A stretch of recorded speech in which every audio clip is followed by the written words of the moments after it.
Entonces, el título del mensaje que te voy a compartir hoy, espero que Dios te hable a través de él, el rey que sacude la ciudad. Permíteme hacer una oración. Padre, gracias por tu palabra. Este día, Señor, nos ponemos en tus manos. Bendice, Dios, el mensaje de tu palabra. Bendice lo que aquí, Señor, vamos a compartir y que realmente sea ese alimento que necesitamos en nuestra vida. Gracias por la presencia de cada uno de los que está aquí. Padre, que la semilla de tu palabra caiga en buena tierra y que dé el fruto al 100%. Gracias, Dios. Bendice mis labios, unge mis palabras, Señor, y que este mensaje, Señor, sea lo que tú tienes para nosotros en esta tarde. En el nombre de Jesús, amén. Amén. Muy bien. Te voy a compartir acerca del Evangelio de Mateo. Ahí en el capítulo 21 precisamente está este pasaje que se titula La entrada triunfal a Jerusalén. Te voy a leer los versos 1 al 11 y vamos a ir desglosando este pasaje. Leo para ti. Dice: cuando se acercaron a Jerusalén y vinieron a Betfagé, al monte de los olivos, Jesús envió 2 discípulos, diciéndoles: id a la aldea que está enfrente de vosotros, y luego hallaréis una asna atada y un pollino con ella. Desatadla y traédmelos. Y si alguien os dijere algo, decid: el Señor los necesita, y luego los enviará.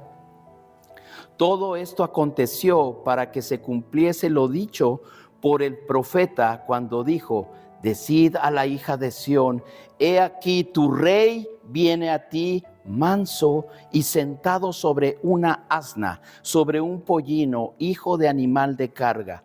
Y los discípulos fueron e hicieron como Jesús les mandó. Y trajeron el asna y el pollino y pusieron sobre ellos sus mantos, y él se sentó encima. Y la multitud, que era muy numerosa, tendía sus mantos en el camino, y otros cortaban ramas de los árboles y las tendían en el camino. Y la gente que iba delante y la que iba detrás aclamaba diciendo: Hosana al Hijo de David, bendito el que viene en el nombre del Señor, Hosana en las alturas. Cuando entró él en Jerusalén, toda la ciudad se conmovió diciendo: ¿quién es este? Y la gente decía: este es Jesús, el profeta de Nazaret de Galilea. Un gran acontecimiento que sucedió ese día.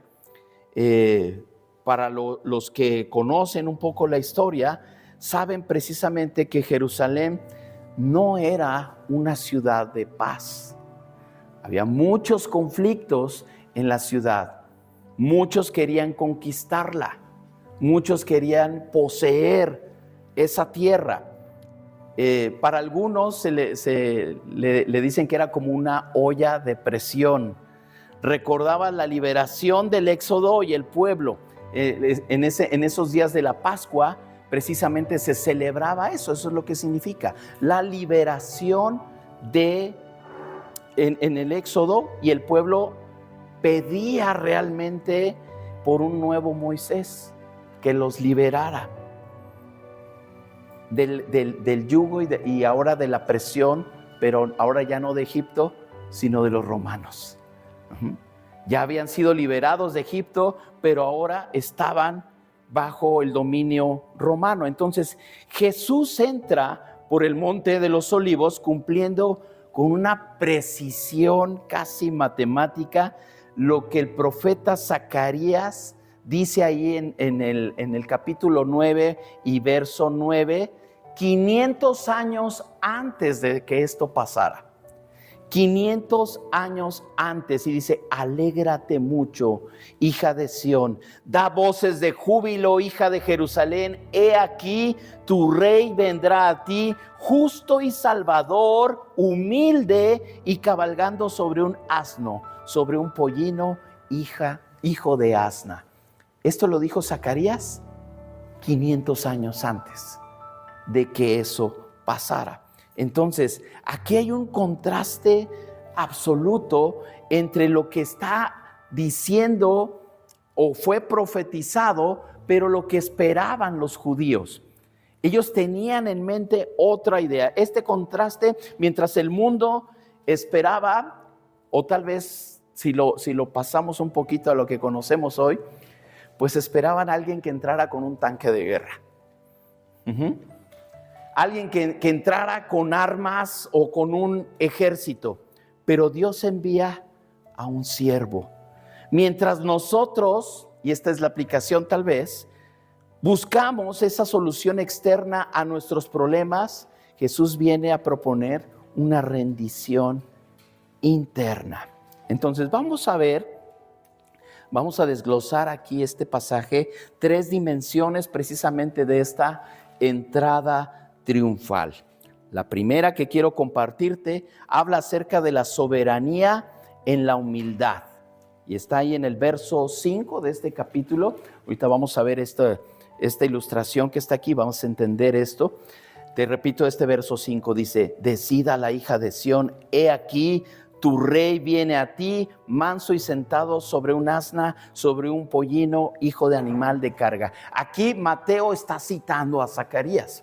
Dice, como dijo el profeta, y se estaba cumpliendo esa profecía. Por eso dice aquí con una precisión casi matemática.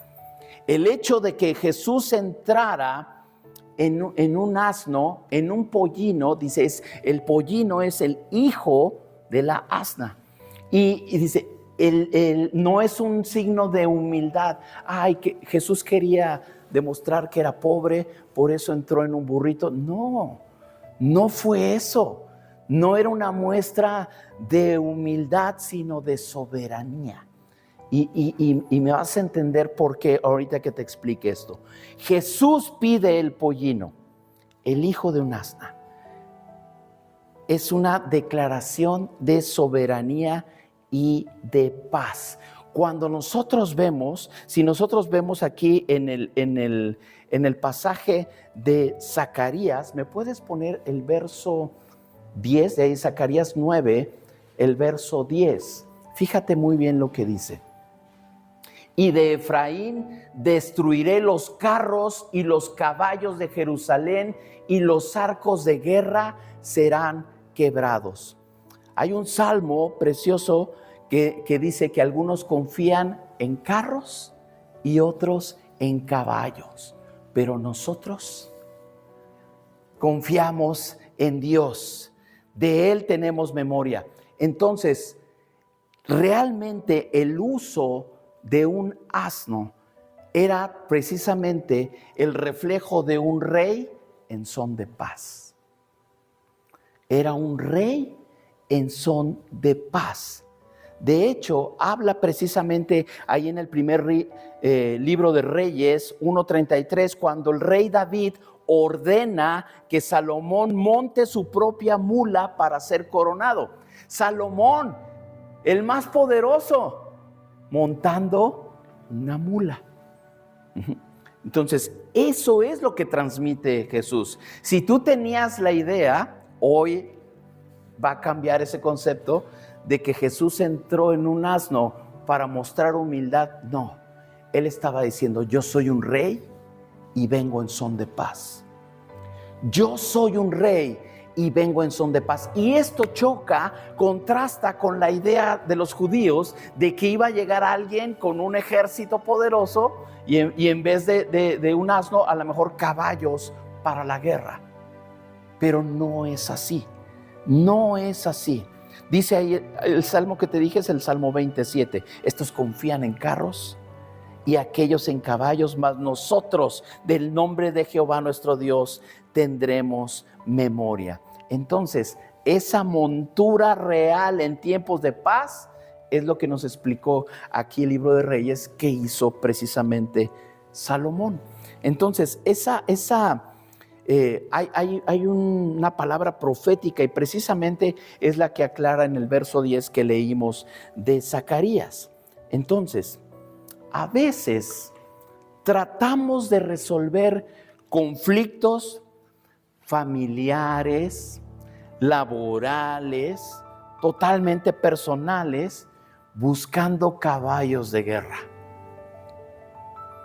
Es como tratamos de resolver las cosas, con caballos de guerra, con gritos, con imposición, con manipulación, con firmeza. Pero el desafío es, elige un pollino, elige un asno. Responde como respondió Jesús, con mansedumbre ante la provocación. ¿En qué área de tu vida necesitas dejar de pelear a la manera humana y empezar a reinar a la manera de Jesús? Oye, es que yo no soy un rey. Hey, somos hijos de un rey. Por nuestras venas corre sangre real, porque aquellos que creemos en Él, Dios nos ha dado el derecho de ser llamados sus hijos. Sus hijos. Entonces, somos llamados a señorear. Cuando la Biblia expresa precisamente esa palabra de Señor, es quien gobierna, es quien manda. Y desde la creación, Dios puso a Adán y Eva para señorear, para gobernar, para dirigir. Para eso estamos tú y yo aquí. Ayer estábamos viendo que todos tenemos una gran obra, ¿no? Todos estamos puestos para gobernar, para dirigir, para señorear. Algunos de aquí están señoreando sobre lo que están haciendo, sobre su profesión, sobre su trabajo. Dios los pone en autoridad, Dios los pone en eminencia. Algunos están haciendo ese gobierno en sus casas, con sus familias. Dios nos ha llamado a gobernar. ¿De qué manera estamos gobernando? ¿De la manera que Jesús instauró o la que el mundo quiere que tú practiques? Es muy diferente. Es muy diferente. Y ese es el desafío que debemos de cumplir. Cuando nosotros escuchamos la palabra de Dios, tenemos que ir más allá. Miren, empecé diciendo que esta semana está acompañada de muchos ritos, de muchas actividades, de cosas religiosas que la gente busca para conectarse a Dios. Pero lo hacen así. Para muchas personas, esto solamente pasa una vez al año, cuando realmente tenemos que buscar a Dios todos los días. Todos los días, porque no dejamos de ser sus hijos. No somos hijos el domingo y toda la semana nadie te conoce. No, todos los días somos hijos de Dios y necesitamos buscarle siempre. Vamos con la segunda dimensión que quiero comentarte, es la adoración del manto y la rama. No se aprecia muy bien. Del lado izquierdo están unas ramas y del otro lado hay un manto ahí tirado en el camino. Dice el verso 8, y la multitud, que era muy numerosa, tendía sus mantos en el camino, y otros cortaban ramas de los árboles y las tendían en el camino. Por eso se le conoce como Domingo de Ramos o de ramas, porque las tendían en el camino. Tender el manto era un acto de vasallaje, es decir, mi camino ahora te pertenece. Eso es lo que quiere decir cuando avientas o pones el manto para que alguien pase. Sin embargo, muchos en esa multitud solamente ofrecieron su manto porque esperaban que Jesús les diera un trono. Recuerda, está el Imperio Romano dominando y muchos decían, ya llegó el Mesías, ya llegó Jesús, es hora de que nos dé un gobierno, es hora de que se acabe el Imperio Romano. Aquí está nuestro rey. Y se quitaban sus mantos y los tendían. Esperaban algo de él. Esperaban algo de él. Cuando el rey, en este caso Jesús, no cumplió sus expectativas políticas, sus gritos de adoración que estaban diciendo: ¡Hosana! ¡Sálvanos! Sus mantos que estaban allí tirados. Esos gritos de adoración se marchitaron, así como las palmas que tiraron ahí en el camino. Una hoja que ya está desprendida se seca. Así se marchitaron también. Esa adoración que le estaban dando, que le estaban rindiendo a un rey, se desvaneció. ¿Qué tenemos que hacer nosotros? Recuerda, a mí me gusta llevar el mensaje, pero ¿cómo lo vas a aplicar? ¿Qué tienes que hacer? Tú tienes que revisar, hacer como un inventario de tu alabanza y de tu adoración a Dios.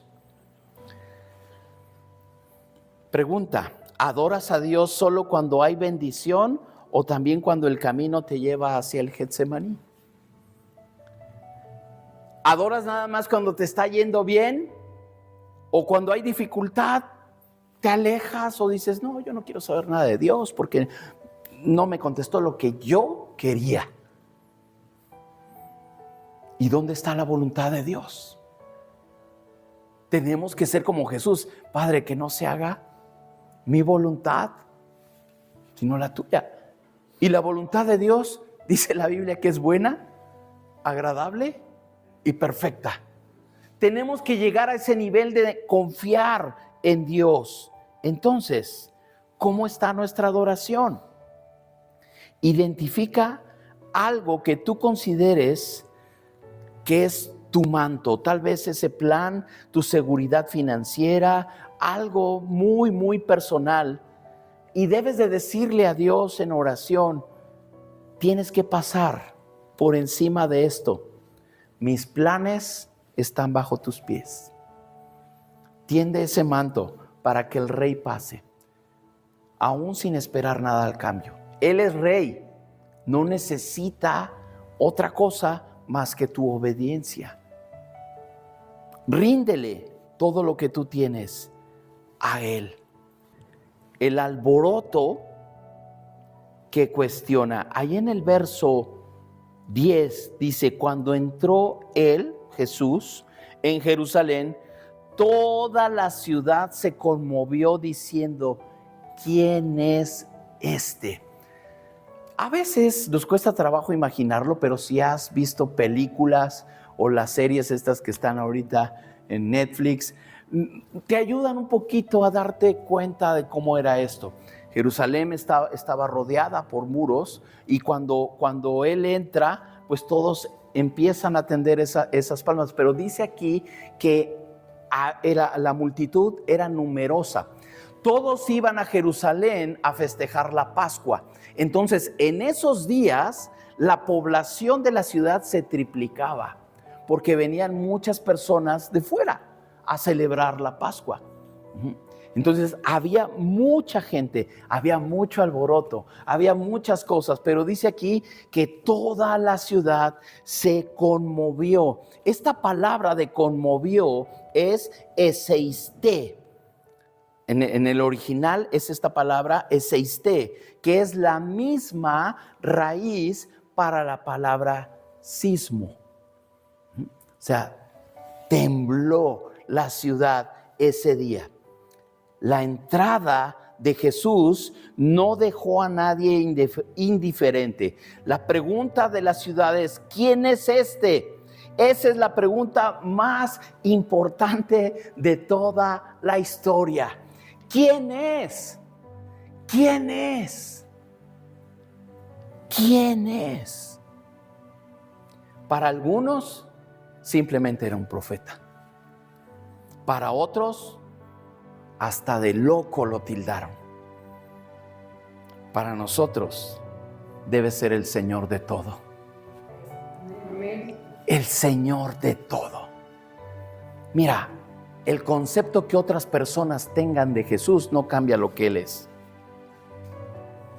Porque Él no seguía como tú en las redes sociales por un like o la aprobación de alguien, ¿verdad? Él es. y Él lo es todo, y Él lo llena todo en todo. Eso debe de significar para nosotros. Sí, va a haber personas que no creen en esa deidad, que no creen que Él cumplió perfectamente esa profecía. Ahora, ellos no los vamos a justificar. Hoy nosotros tenemos toda la revelación de Dios para saber, para estudiar realmente y ver el cumplimiento que hubo de todo lo que se dijo de Él. Por eso ahorita hablábamos de Zacarías 9, 500 años antes. Mira, ahora tan solo diferencias de opiniones, ya deja tú un año antes. En la misma semana luego no se puede uno poner de acuerdo, ya no te acuerdas en qué quedaste, ¿no? 500 años antes Zacarías habla acerca de Jesús y se cumplió al pie de la letra esa palabra. Para nosotros es el Señor de todo. Si nuestra fe, fíjate muy bien en esto, si tu fe no genera un sismo en nuestra rutina, es que tal vez estamos siguiendo a un Jesús histórico y no al Cristo vivo. A un Jesús que te ha aparecido en las películas y no a alguien que conoces personalmente. Aquí está la revelación y tenemos todo para conocerle. Día a día podemos hacer crecer nuestra fe en Él sabiendo todo lo que Él ha hecho por nosotros. Entonces, nuestra fe debe de generar ese temblor, que donde quiera que tú estés, sea conmovido por tu fe. Tenemos que acabar con esa rutina de ese Jesús nada más en un concepto, en una historia. No es una historia nada más para niños, no es una película. Me acuerdo mucho, creo que eran, bueno, no me acuerdo el actor, no lo voy a decir, pero en las películas, sobre todo en una mexicana creo que había, y que te pasaban cada Semana Santa, que hasta Jesús lo ponían con cairelitos, ¿no? En blanco y negro, y hablaba muy así, y era una traducción española, ¿no? Y todos se imaginaban así a Jesús acartonado, hablando así que a veces ni le entendíamos. No, o sea, esa es una imagen que se genera en nosotros cuando vemos que Jesús entra triunfante, cuando Jesús es alguien que podemos relacionarnos con Él, que Él nos entiende, que Él tenía sentimientos y tentaciones igual que nosotros. Cuando murió su amigo Lázaro, dice ahí en Juan que Él lloró. Y decían, ¿cuánto amaba a Lázaro?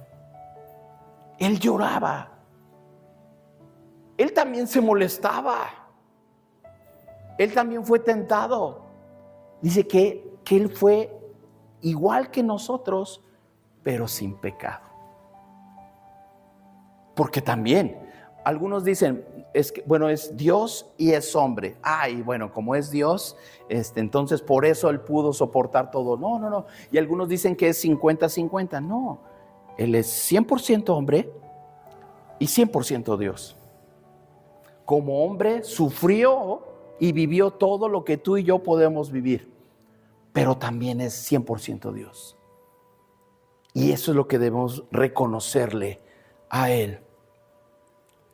Tenemos que reflejar esto. ¿Cómo podemos hacer que nuestro entorno se conmueva, que podamos nosotros hacer temblar donde quiera que estemos al demostrar nuestra fe? A veces no necesitas hacer grandes cosas. ¿Qué hacía Jesús? Visitar a un enfermo. ¿Lo puedes hacer? No es difícil, ¿verdad? Visitar a alguien que está enfermo. Lo podemos hacer. Orar por alguien. ¿Lo puedes hacer? Lo podemos hacer. Hacer una obra de misericordia, ayudar al prójimo, darle algo, ofrecerle tal vez comida, no sé, se puede hacer. Son acciones que conmueven nuestro entorno. Una que luego no nos gusta mucho, pedir perdón o perdonar. Ahí ya no dijeron mucho. Sí se puede. También se puede y debemos hacerlo. Tenemos que hacerlo. Que la gente vea tu vida y pregunte, ¿quién es el que motiva tu esperanza? ¿Quién es el que motiva tus acciones? Ese día se preguntaban, ¿quién es ese? ¿Quién es ese que está conmoviendo a toda la ciudad? ¿Quién es en el que tú crees que te hace tener paz en medio de una situación difícil? ¿Quién es ese en el que tú crees que te hace tener una familia estable en medio de un mundo caótico? Él es. Él es. Viene un desafío. Todo esto pasó el domingo antes de la resurrección. Todo eso, la semana que iba a iniciar. El lunes venía un desafío. El lunes ya venía un desafío. El domingo de Ramos fue glorioso. La entrada triunfal, todos tendiendo palmas, sus mantos. Pero el lunes Jesús entra al templo y hace limpieza. Entra al templo y dice, esto no agrada a Dios. La entrada triunfal no es un desfile de un día, donde nada más estás como espectador. Es el permiso que le damos a Dios para que tome posesión de su casa, de nuestra vida. Esa es la entrada triunfal. Cuando tú permites que Dios entre en tu vida, es una entrada triunfal. Le estás rindiendo tu vida a Él, le estás dando tus palmas, tus mantos, tu vida completa. Eso es lo que debemos hacer. No dejes, no acostumbramos aquí, pero vi que nuestros amigos de Cuba adornaron muy bonito ahí su lugar con palmas y todo. Si esas palmas se quedan aquí al salir, vamos a imaginar que aquí está todo rodeado de palmas, se van a marchitar, se van a echar a perder y va a ser basura. No dejes las palmas en la puerta de la iglesia o en el templo. Esta semana vamos a tomar el desafío de no solamente ser fan de Jesús, sino un seguidor real. Un fan, fíjate lo que hace el fan, aplaude desde la grada. ¡Ahí viene Jesús! ¡Hey! Y le tiene sus palmas, ahí está. Pero el seguidor viene caminando con él. No debemos ser espectadores de la entrada triunfal. Tenemos que ir acompañándolo, dispuestos a caminar detrás de Él, incluso cuando el camino se pone difícil. Porque se puso difícil. Se puso difícil y algunos dijeron, no, Señor, ¿cómo crees que te vamos a dejar solo? Los más allegados se fueron. Lo negaron. Esa semana. La misma semana que unos gritaron, ¡Hosana! La siguiente estaban gritando, crucifíquenlo. Incongruencia en lo que creemos. Tenemos que ser de una sola pieza. Creemos en Jesús, Él lo ha dado todo por nosotros. Tenemos que saltar la grada, dejar de ver el desfile de lejos, de ser fan nada más de Jesús y convertirnos en sus seguidores e ir caminando con Él. Aunque el camino se ponga difícil. ¿Qué tenemos que hacer aquí? Ahí está lo que es el fan y el seguidor. Dice el fan aplaude a Jesús desde la comodidad de la grada. El seguidor camina detrás de Él. El fan busca a Jesús solo para resolver su crisis El seguidor permite que Jesús limpie el templo de su corazón. El fan se frustra y abandona cuando las expectativas políticas o personales fallan. Es lo que se estaba viviendo. Llegó en un burrito, ¿qué va a poder hacer? ¿Dónde está el ejército? ¿Dónde está la guerra? No, Jesús no quería eso. Tenemos que identificar, el que lo sigue permanece fiel, incluso cuando el camino se pone difícil, cuando el camino es hacia la cruz.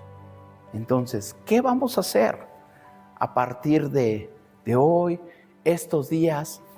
No somos partidarios en que únicamente celebremos esta semana. Todos los días tenemos que ser seguidores de Él, pero estos días la gente está sensible a acercarse a Dios y tenemos nosotros mismos que acercarnos y poder compartir con otros lo que realmente Dios quiere que sepamos acerca de Él. El mismo Jesús que entró en Jerusalén sobre un asno, quiere entrar hoy en cada situación difícil que tú estés pasando para traer paz, pero sobre todo entendimiento. Entendimiento. Sí, Él quiere entrar. En este caso, tú eres esa Jerusalén. ¿Vas a abrirle la puerta a Él? ¿Vas a abrirle? ¿Vas a convivir con Él? ¿O simplemente vas a mirar de lejos cómo Él pasa? Esta es una decisión que debemos de hacer. Nadie va a abrir la puerta de tu vida, solamente tú. Ahí tú tienes el control, tú gobiernas, tú mandas en tu vida, ¿o no? ¿O alguien te dice qué pensar, qué hacer, qué sentir? Tú lo decides. Entonces es una decisión. Tenemos que ir más allá y abrir la puerta. En otras ocasiones he compartido acerca de esto.